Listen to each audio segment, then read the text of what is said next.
Hi, my name is Mark Mitchell. I've been an insurance advisor for 25 years. I'd like to share with you some fundamental insights about risk management, or what's commonly referred to as insurance. The world we live in is fraught with risk. Some risks have a greater probability of occurrence than others. For instance, consider an auto accident.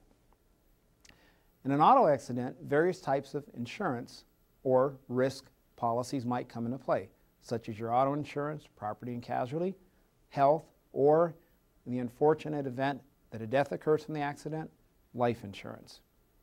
Let's consider something a little less gruesome, perhaps a downhill skiing accident that resulted in injuries. There, you might still have health insurance to pay for the injuries the individual sustained, but then there may also be an occurrence for disability insurance to come into play to help replace the income that might be lost during the recovery phase.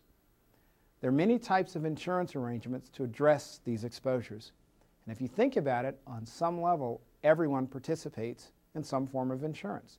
For example, if you're a beneficiary of Social Security, in effect, that's a government-structured plan to provide for some quality of life in the retirement phase of one's life.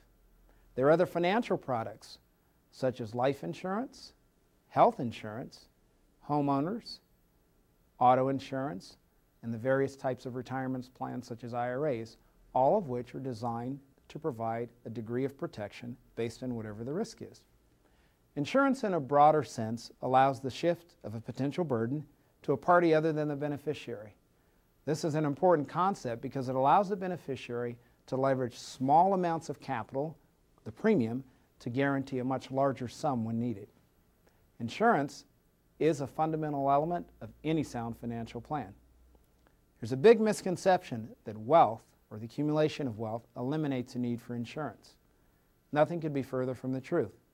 The fact is, and in my experience as an insurance producer, that insurance arrangements are often used to protect and to create wealth.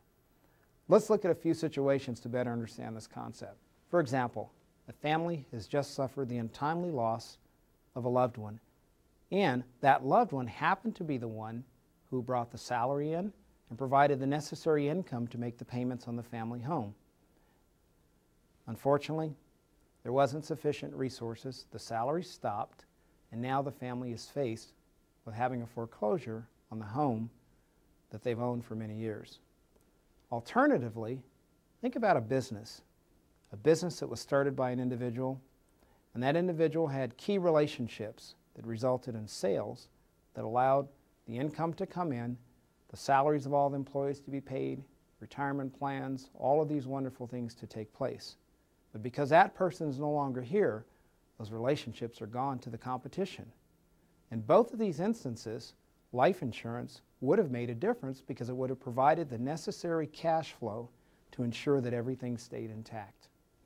Now, with what you have just seen, can you think of personal situations where insurance would make a difference?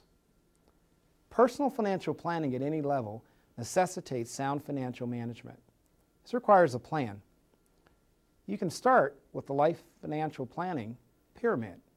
You can view the pyramid at the Life Foundation website at www.life-line.org. Any good financial plan consists of two aspects: protection and security, and accumulation. At the base or foundation of the pyramid is protection and security, which will include a variety of insurance products. The right products, no matter what happens, will guarantee that immediate and future financial needs can still be met. I have a client, or had a client, who was a stockbroker in one of the Twin Towers on September the 11th.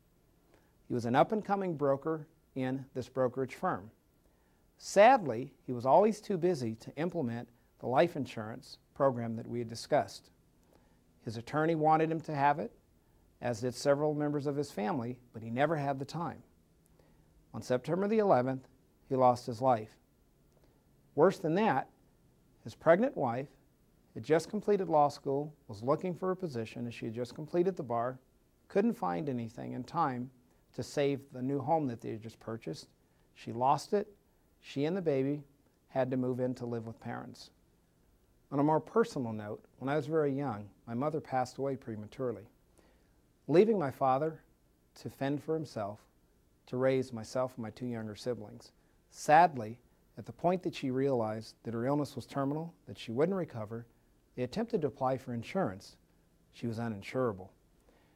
Had insurance been in place, it would have prevented my father from having to take on a second and third job, which gladly he did, but it would have made it a lot easier to raise the family, and we would have been able to see more of him.